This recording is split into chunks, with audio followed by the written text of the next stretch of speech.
Hello and good morning.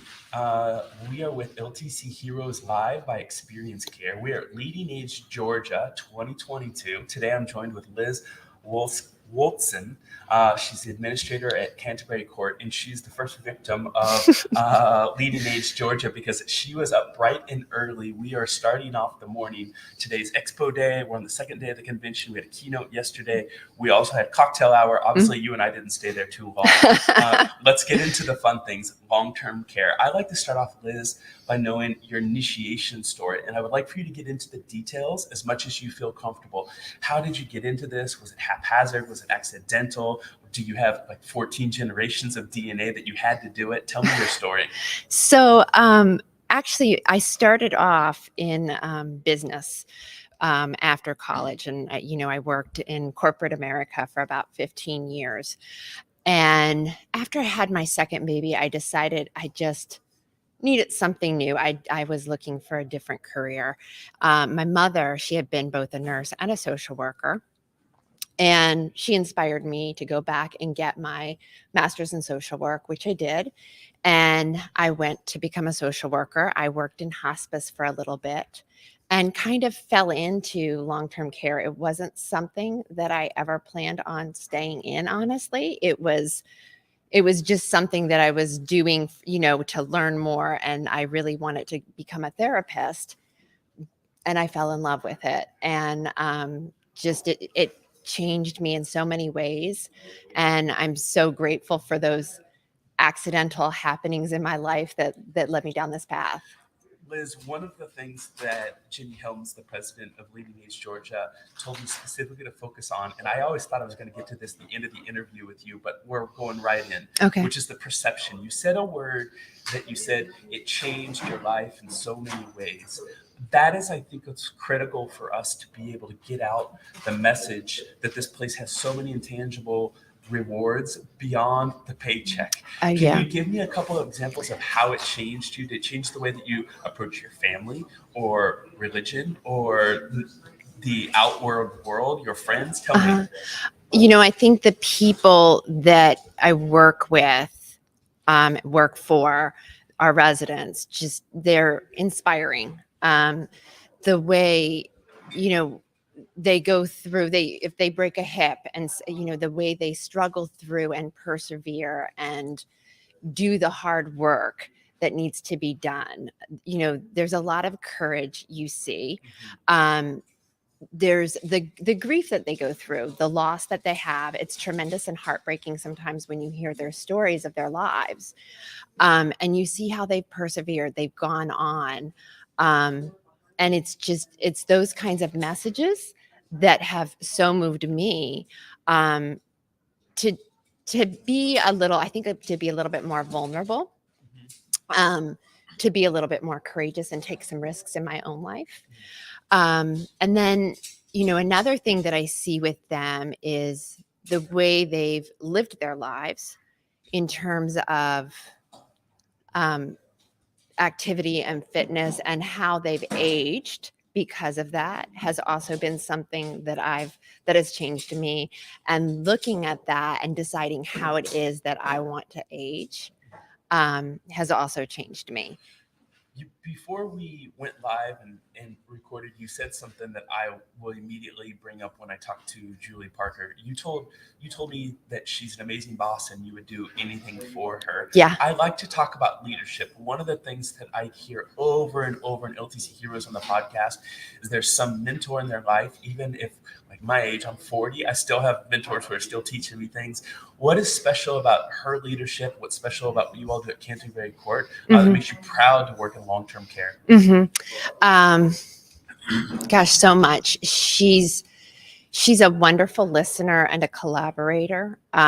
She's someone you can feel safe with when you're not sure about what you're gonna do.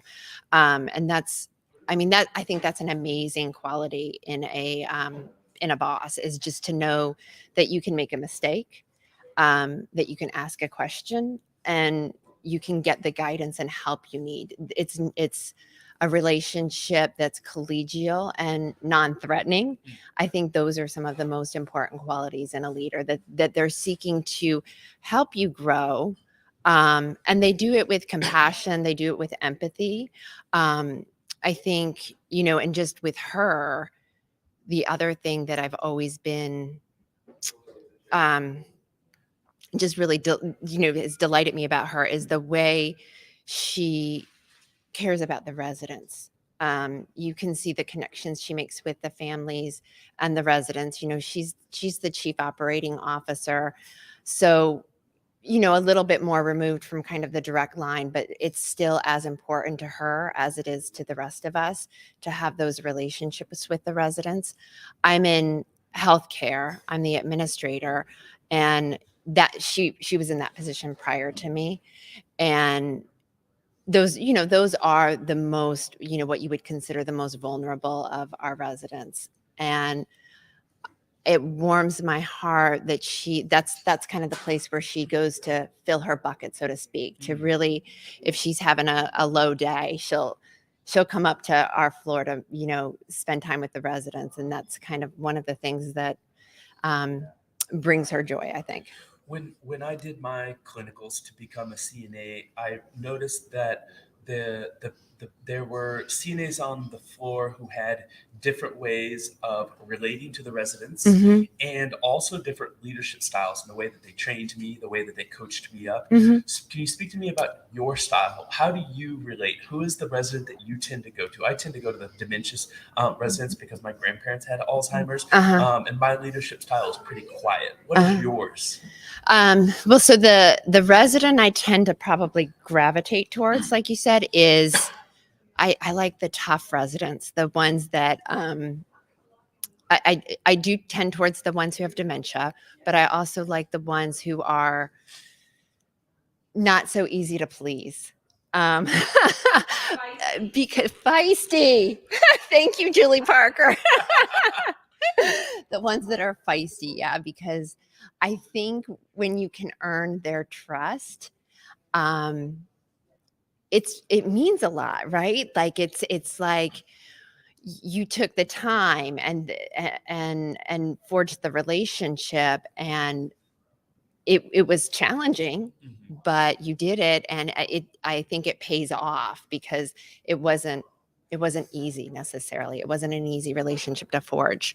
In terms of my leadership style, I'm a very, I would say, open door kind of person. So, any of the staff, whether they report directly to me or not, are welcome to come in my office.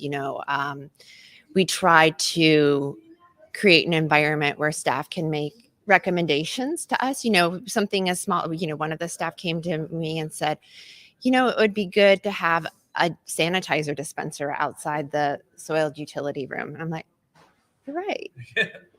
And so those are the things I love, that people can say that kind of stuff and make recommendations, and feel like they have a voice in the community about what makes sense in their work environment. I want to ask you to take off your humble hat. Yesterday, when I interviewed Kathy Perry on the main stage, I talked about one of the struggles that I find that we have in leadership and long-term care is everyone's a little bit too humble. And great A players that are 18 years old or 16 years or 25 years old want to be with great leaders. So sometimes we have to talk about your attributes. Can you tell me something that you've done, a decision you've made, a person you've hired, a direction you've taken Canterbury that you're very proud of, and that they're a 25-year-old's like, I want to work with Liz? Okay. Well, one of the most recent decisions that I made was we promoted our assistant director of nursing to director of nursing. I was also involved in his hiring, and gosh, he's just phenomenal. He's we have a tremendous relationship, first of all, which makes working together both fun and, we make things happen, is the way I feel.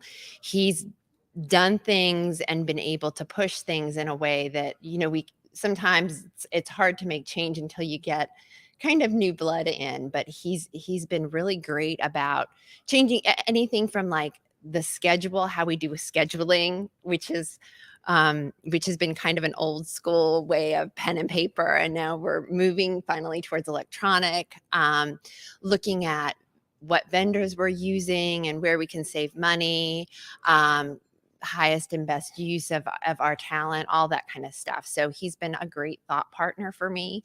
And I've been enjoying that relationship. Yeah. I want to transition into the learning curve. One of the things that I get most out of conventions is talking to people like yourself, leaders like yourself. There's a lot that happens in the hallways. You and I got up early before even anyone was talking in the hallways. What are the things that you've learned from interacting with your peers at LeadingAge Georgia over the last 4 years since you've been coming here? It's a big question. I know it's a big question. I sense that a lot goes on over coffee. Yeah. What are the things that you're asking? Like, are you asking for tips about recruitment? Are you asking for tips about PDPM? Are you talking about the next survey? I think it all depends on the climate. I mean, right now the big conversation is around staffing. That's a lot about what we're talking about, because I mean, it's been kind of in a crisis in our industry. And I think people, the general public, doesn't realize what a vital role we play in healthcare and how important it is. And the staffing issues are major in our industry. The other thing for Canterbury that we've been chatting about and has been important is we're doing an enrichment program where we're building new independent living and assisted living and skilled nursing. And so we're adding memory care. So we're looking at what kind of program we want to use, or what kind of approach we want to use with memory care, and how we want to, build a more person-centered approach in general. I did an interview last week with the president of LeadingAge National and Jenny Helms, and one of the things that came up is the long-term care has taken a beating in the last 2 years. Mm-hmm. There's a lot more positive going on in this industry that we're being credit for. I would say we're extremely underappreciated. What are things that you all have done at Canterbury that you're like, this never made it to the press? We did this in April of 2020, or we did this for a person who couldn't afford assisted living, or we did this for a homeless individual. What's a story that you're like, man, I tell my family about this, but it didn't make it to the press? I mean, there's a lot of stories about what we do, small things and bigger things. With Canterbury, one of the things I'm most proud of is that we have an endowment program. And so none of our residents ever have to leave. They stay there for life, regardless of whether they run out of money or not. And I think that's super meaningful, and just, it makes me proud to be there. But there, there's little things every day that you see people doing, just the compassion people show, that, it's they're leaving work, but someone comes in and, is coming in back from independent, maybe back from the hospital or whatever, not going to skilled nursing, didn't need a whole lot of help, but they make sure that person gets back to their apartment, safely, and get them set up. Well, they're off the clock. They didn't need to do that, but they care, and I think that's one of the things that people don't necessarily see or don't necessarily know, is how much we care about what we do and how passionate we are about the people that we're involved with. And it's reciprocal. They care about us too. In terms of frontline caregivers, there has to be someone in your mind when you're doing interviews and you're looking for either someone who works in the kitchen, or someone who's a CNA, or even someone who picks up trash on the lawn. What's an attribute? What does that person look like inside their soul to you? What are you looking for? I think the biggest thing is probably compassion. And I also think it's important, and it's part of the team relationship. I think it's important that everyone be able to take a little bit of a step away from themselves, away from their gut reaction when they have some kind of conflict or controversy with another person, whether it be a resident, staff member, family, and someone who can say, oh, this might be, or hear from another person, this might be that person's point of view. Have you stopped and thought about that? I think those are really important qualities. I'm going to put you on the spot to share a name because I think that a lot of times we don't give enough shout outs to the frontline caregivers. And I'm going to lean on Kathy Perry's comment yesterday. She said, we need to acknowledge those who are doing a great job, only in ourselves, a little bit of like forgiveness, like you're doing a good job, being less beaten up on ourselves, but also celebrate.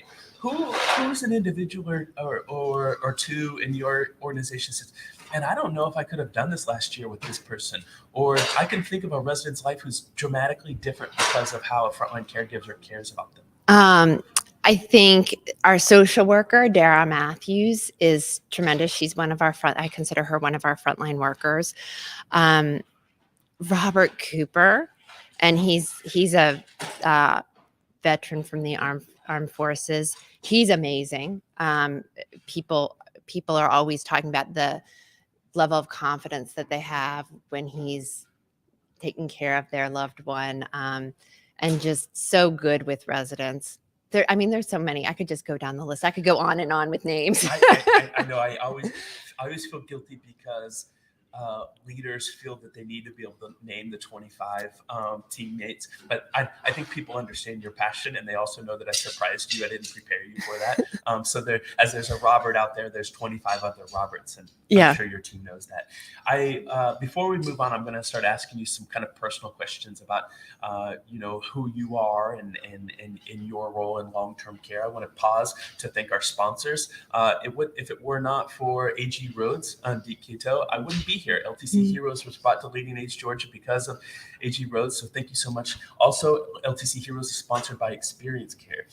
This episode is brought to you by Experience Care, the most configurable, intuitive EHR on the market. Visit experience.care/guarantee to test drive and see why Capterra named Experience Care the best value assisted living software in 2021.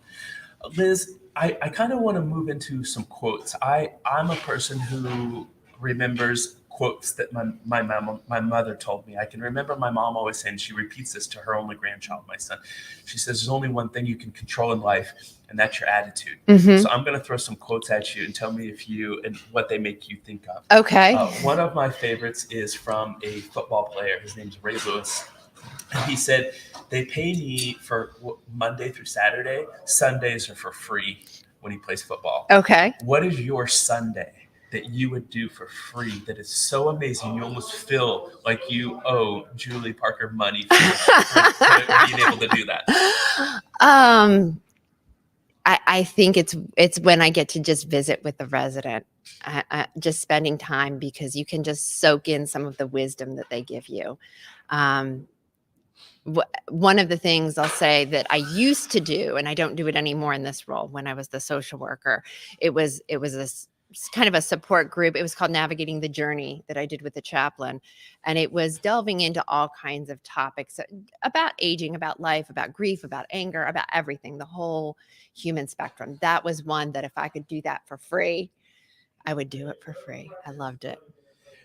The next quote I have for you is, nothing is more effective than sincere, accurate praise. And nothing is more lame than a cookie cutter compliment, from Bill Walsh. What is a compliment that you've received from a boss or a mentor of yours that stuck with you? And you're like, I don't know if I live up to that, but I'll never forget how that person made me feel that day. Oh, that's a hard one. I know I've gotten compliment. I can't think of a specific compliment, but I know. I'll ask you how you compliment people. Okay. Some people compliment with a touch on their arm, with eye. What's your language of love? My language of love, it's usually spoken. So I would say, when I see something that I appreciate that someone's done, I try to make sure I call it out, either in a group setting or pulling them aside and talking to them about what I saw that was really good and helpful. All right, now we're going to go into rapid fire questions. Okay. And if you were at the keynote yesterday, you'll have a little foresight into the question. What book or books have you most given as a gift and why? So I can't say I give a lot of books as gifts. I can say, I mean, I love reading. From a Maybe a book perspective, you've read twice then? a book that I've read twice. I don't know. I read them once and move on, honestly. I mean, a book that I've loved, or an author that I've loved is Brene Brown. Ooh. About vulnerability. I think she's just magnificent and just kind of makes you think in a different way. My aunt sent me her TED Talk about vulnerability Yeah. 2 years ago. I don't think there's anybody in long-term care who doesn't love Brene Brown. She's pretty awesome. She's kind of an ambassador. I don't think she knows that, but I think she's an ambassador for so many people, so many different industries. This is true. All right, this. I know since you mentioned vulnerability, do you have a favorite failure? A failure that you learned from that maybe back then it was embarrassing to you, but today you're a stronger person. A failure that I've learned from. Okay. Yeah, I feel like I fail all the time, honestly. My biggest failure was, I feel like, as a parent during COVID.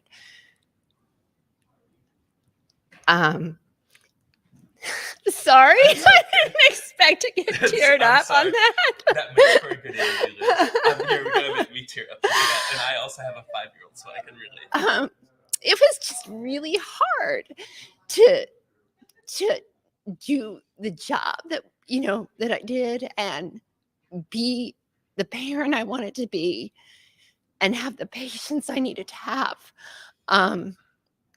with them at home. Luckily I have an amazing husband who, we work together really well, but it was rough, and I got pretty angry sometimes at my kids, but since then I've kind of looked back and I've been able to, I think, recognize where my breaking points are a little better and where I can't stretch myself past. And also just to be a little more patient with my kids, be a little more forgiving of myself when I fall short. Well, thank you for being vulnerable. I think that is going back to the question that I asked you about perception. 25-year-old A-plus players that want to take care of our senior community want to be with leaders who are able to share that and break down. As we wrap up here, just one more question for you. If you could have a gigantic billboard anywhere with anything on it that millions of people might see every single day, what would it say and why? I think it would say grace. I think it would say grace. I again, going back to what I said about people who are able to maybe step back and take someone else's perspective, or step back and understand that their perception of things is not always what is happening. So just giving people a little grace, giving each other a little grace, giving each other the benefit of the doubt, I think it would go such a long way. You just see too much anger in the world, and if we could step back from ourselves a little bit, maybe there would be a little less. Liz, it was fantastic meeting you. I'm so happy I started off day 2 at 8 a.m. with you in Georgia. This was fun. Yeah, I really, really appreciate it, and I'm sure we'll see each other throughout the halls. Thank you so much. Yeah. Thank you to LeadingAge for inviting me, and talk to you soon. All right. Thanks, Peter.